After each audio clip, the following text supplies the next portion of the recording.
Почти за месяц благотворительного марафона «Мы наследники Великой Победы» собрано чуть больше 360 тысяч рублей. Старт акции дал глава Коми Владимир Уйба 14 марта. Собранные средства направят на оказание помощи ветеранам и участникам Великой Отечественной войны. Отремонтируют жилье, закупят дрова и бытовую технику, приведут в порядок захоронения павших воинов. По прошлому году мы собрали 1 151 000 рублей. И в соответствии с заявками средства были распределены только по сельским районам. Почему только по сельским? Потому что города, они собирают побольше все-таки какие-то средства. А сельчане, они очень бедные.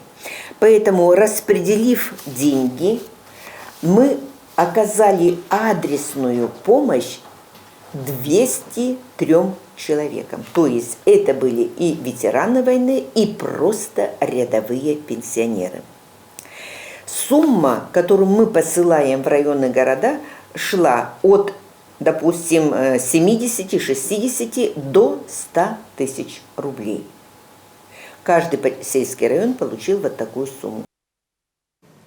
Сегодня в республике живет 32 участника Великой Отечественной, 1400 тружеников тыла и 24 тысячи детей войны. Помочь героям может каждый. Достаточно перечислить любую сумму по реквизитам Республиканского некоммерческого фонда «Победа», которые вы сейчас видите на экране.